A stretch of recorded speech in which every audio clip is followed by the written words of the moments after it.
A very good afternoon to all of you. आज आपका स्वागत है लेक्चर नंबर 6 में कृष्णा एजुकेशन क्लासेस में। आज मैं डिस्कस करूंगा numerical of parallelogram of forces and resolution of the forces. चलिए एक स्टार्ट करते हैं एक न्यूमेरिकल से, और उस न्यूमेरिकल की तरफ हम लोग अप्रोच करते हैं कि ये किस तरह सॉल्व होगा। तो two forces act an angle 120 degree and bigger force is 40 Newton and resultant is perpendicular to the smaller one. Find the smaller force. चलिए यही न्यूमेरिकल हमारा, टू फोर्स हैं, उनके बीच का एंगल कितना है 120 डिग्री है, and bigger force is 40 Newton and the resultant perpendicular to the smaller one. Find the smaller force. चलिए इसको सॉल्व करने के लिए मैं एक व्हाइट स्क्रीन लेता हूं। टू फोर्सेस पैरेललोग्राम, यही तो कहता है कि हम यहां पैरेललोग्राम लगाएंगे, और पैरेललोग्राम को लगा के थोड़ा सा अप्रोच हम यहां थोड़ा, तो ये आपका एक पैरेललोग्राम बन गया। यहां पे क्या होता था हमारा P और यहां पे Q, मतलब two forces represent the adjacent side of the parallelogram whose resultant is represented the diagonal। अब जो क्वेश्चन में बोला गया है वो रख दीजिए। क्वेश्चन में यही तो बोला गया है कि ये 120 डिग्री है, इन दोनों के बीच का एंगल लिख दीजिए, और ये क्या होता है थीटा, और इनकी छोटे वाले से बीच के बीच रिजल्टेंट का एंगल कितना है 90 डिग्री। मैंने 90 बनाया नहीं है क्योंकि आप 90 है मैंने वहां मेंशन कर दिया। अब आपसे पूछ रहा है कि छोटे फोर्स Q की वैल्यू क्या होगी। ये न्यूमेरिकल है। जब आप बड़े फोर्स की वैल्यू आपको कितनी दी है 40 न्यूटन। देखिए अप्रोच सॉल्व करने का तरीका आपको मालूम है। आप क्या करिए, आप तुरंत यहां से, मुझे मालूम है, एक परपेंडिकुलर गिराइए, और ये परपेंडिकुलर, ये Q है तो ये क्या हो जाएगा Q, और ये आपका P है तो ये कौन सा हो जाएगा Q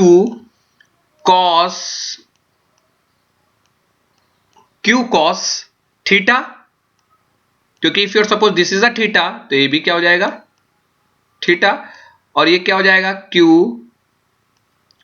this is a Q cos theta, और ये वाला हो जाएगा आपका ये वाला आपका हो जाएगा Q sin थीटा।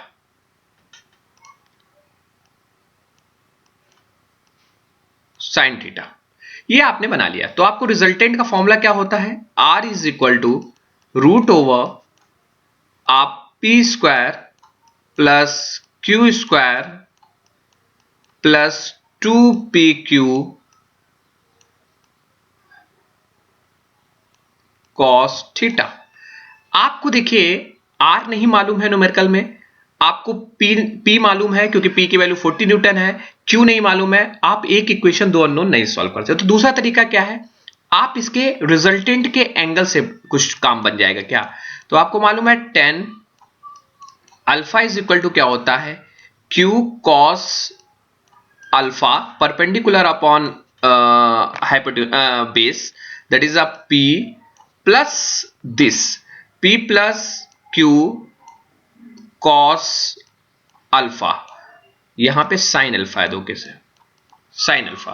तो क्यों, देखिए आपको tan अल्फा की वैल्यू मिल जाएगी। कैसे मिल जाएगी tan अल्फा की वैल्यू, देखिए जब ये 120 है ये 90 है तो ये कितना बचा 30, मतलब यानी P से किसका एंगल बन रहा है 30 का बन रहा है। तो अल्फा की वैल्यू कितनी हो जाएगी 30 degree is equal to Q तुम्हें निकालना है cos थीटा। cos थीटा की वैल्यू कितनी है आपकी, ये वैल्यू 120, दो वैल्यू एंगल कितना है 120 डिग्री। तो आप P की value 40 plus Q cos 120 degree, then you have find the value of the Q। So that is the way to find the value. तो Q की वैल्यू कितनी आएगी 20 न्यूटन। आप फाइंड कर the second numerical, find the magnitude of the two forces. कह रहा है magnitude of the two forces निकालिए such that they act at a right angle, their resultant is 40 root 10 Newton. But if they act at an angle 60 degree, their resultant is root 13 Newton.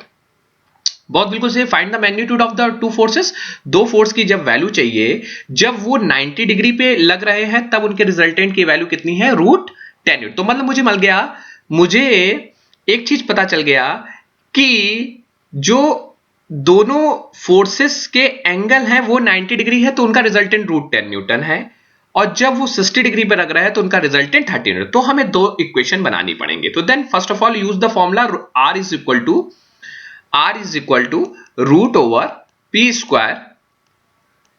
Square plus Q square plus 2pq cos theta. ठीक है, पहली वाली equation में आपको पकड़ना क्या है, right angle. तो हमने राइट एंगल लगा, रिजल्टेंट की वैल्यू कितनी है, √10, रिजल्टेंट वैल्यू मैंने √10 रखी, एंड अंडर ओवर पी की वैल्यू हमें नहीं मालूम है, मतलब नहीं पहले फोर्स की वैल्यू नहीं मालूम है, तो हम पी रख सकते हैं या F1 रख सकते हैं, P square plus Q square मतलब F1 square plus F2 square plus 2pq cos 90 0। So that's why पहली इक्वेशन हमारी क्या बन गई बेटा, ये बन गई। तो इसको सॉल्व किया तो 10 is equal to F1 square plus F2 square. आप पी के टर्म में चलना चाहेंगे तो ये इक्वेशन आएगी 10 is equal to P1 square plus P2 square. Then second equation लगाइए, जब उनके बीच का एंगल कितना है, 60 डिग्री। तो आपने दूसरा इक्वेशन लगाया, जब उनका रिजल्टेंट कितना है 13 और उनके बीच का एंगल कितना है, आपने इसको सॉल्व किया तो आपकी वैल्यू आई दिस। आप देखिएगा जरा, इमेजिन करिएगा F1 प्लस F2 स्क्वायर की वैल्यू कितनी है, 10। तो आप F1 प्लस F2 स्क्वायर की वैल्यू कितनी रख दीजिए, 10 रख दीजिए।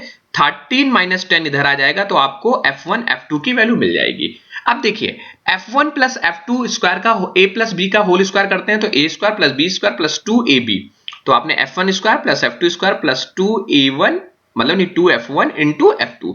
आपने लगाया इसकी वैल्यू कितनी है आपके पास 10, इसकी वैल्यू आपने अभी निकाली है कितनी, F1 F2 की 3। तो आपने यहां पे पुट कर दिया 2 3 जा 6, तो पूरा कितना होगा 16। तो ये किसकी वैल्यू आ गई, F1 प्लस F2 की होल स्क्वायर की। तो F1 प्लस F2 कितना हो जाएगा 4, क्योंकि रूट कितना होता है 4। आपको एक इक्वेशन ये मिल गई, आपको एक equation F1 plus F2 is equal to 4 मिल गया। तो आप क्या करेंगे, F1 माइनस F2 का होल स्क्वायर की वैल्यू रखेंगे तो आपको दूसरी वैल्यू कितनी मिल जाएगी 2। तो देन यू हैव फाइंड, पहली इक्वेशन से हमें क्या मिला, F1 plus F2 is equal to 4। हमने इक्वेशन को मतलब एक बार क्या, we know that F1 plus F2 का होल स्क्वायर करते हैं तो आपको ये वैल्यू, F1 माइनस F2 का होल स्क्वायर करते हैं तो F1 square plus F2 square minus 2F1 into F2 होता है। तो आपने क्या किया, इसकी वैल्यू तो 10 ही रखेंगे, इस जगह -6, तो इस जगह आपकी दूसरी बार क्या आ जाएगा, F1 minus F2 is equal to कितना आ जाएगा बेटा 2। तो ये देखिए ये कैंसिल आउट हो गया, तो 2F1 इज इक्वल टू कितना, 2F1 इज इक्वल टू कितना बचा आपका 6। तो F1 इज इक्वल टू कितना आया आपका, F1 इज इक्वल टू आया 3। F1 आपका 3 आ गया, और आप put the value of F1 in equation F2, find the value of F2. So this is the two basic numerical how to solve the numerical on the topic of parallelogram. आपको ये देखना है two forces हैं, तो basically आपको दो फॉर्मूले से काम करना है, R is equal to root over P square plus Q square plus 2p की cos theta, and second one is tan alpha is equal to Q sine theta ratio में p plus Q sine cos alpha. इसको use करके आप numerical को solve कर सकते हैं। Thank you.